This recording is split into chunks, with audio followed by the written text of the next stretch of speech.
Good afternoon. Today is Thursday, November 14th, 2019. I'm Joe Paul, the local president. I want to start out by saying tonight is the union meeting day. We have pizza and we'll have some other things here, so we look forward to seeing you. Let me get into a couple issues to start with. Always, I say this all the time, always request a steward when you're going to have an investigative interview, an inspector wants to talk to you, anything like that, request a steward. You must, otherwise they won't give you one. I mean, some will, but they don't have to unless you request one. Make sure you do. Let's see, we're up to 229 conversions from non-career to career, from PTF to full-time regular, which is remarkable, and we're looking to see more. So the next couple will be in November 23rd, really, and that's going to be out in the AOs right now. It's not going to be in the plants as we speak.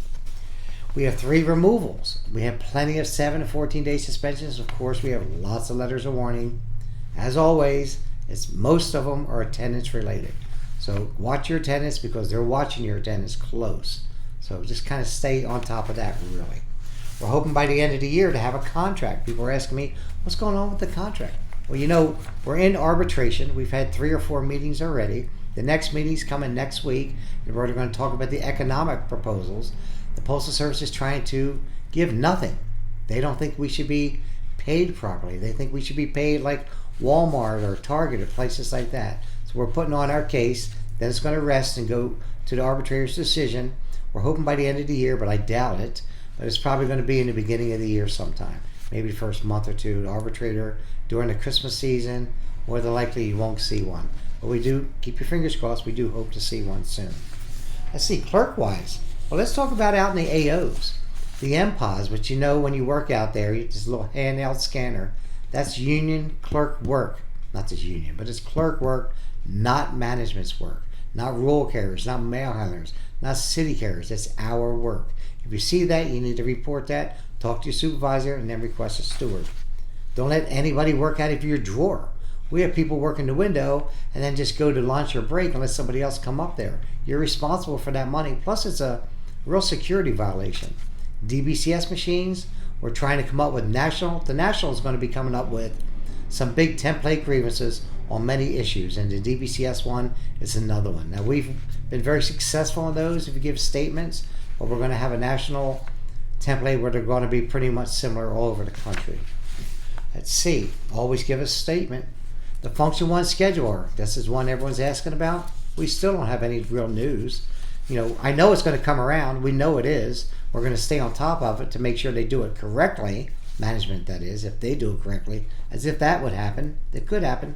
Doubtful, but we're going to stay on it.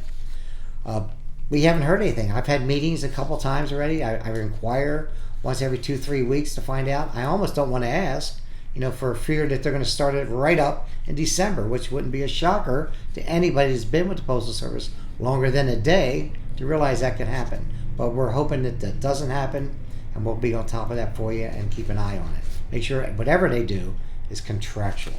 The Orlando P&DC Maintenance Department, as always, is problematic. We've got 2 or 3 supervisors, actually 3 or 4 sometimes, but 2 or 3 that are giving us fits. We're staying on top of that. We've had meetings already with the plant manager. It's starting to turn around, but when we start seeing some movement, it goes backwards. One of our biggest issues that we had in the Orlando P&DC in the maintenance department, where management decided, you know what, we're going to start scheduling people for schools before they went around with choice vacation. And then when you had your time in to put in for choice, they said, sorry, we can't give it to you. We have it scheduled for a school. We were successful in stopping that. But, you know, things like that is just pretty ridiculous. The new Orlando security system at the plant, they're in the process of working on that. So you see them out there. You see them in the parking lots. Eventually, they're going to also have a gate. We're told they're going to have a gate, and it's going to have a little badge access to get into the gate. So, you know, hopefully that provides better security measures. And they're trying to do something similar, not like that, but have a new door to come in the Seminole P&DC. But safety is a big thing in the Postal Service, or at least for the union side. We want it to be a big thing, so we're going to be diligent. MVS, motor vehicle, and PVS, which is basically MBS, VMF. VMF, I've been reporting that they've been short-handed with people. They're starting to build up the ranks, which is great because we had a lot of people overworked, really, doing the work of 2 people. which we don't want that. Motor vehicle, we have that under control right now.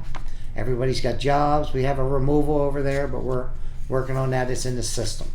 Threat assessment. If you feel threatened, you have to file one. Some people would think, well, there's just a supervisor.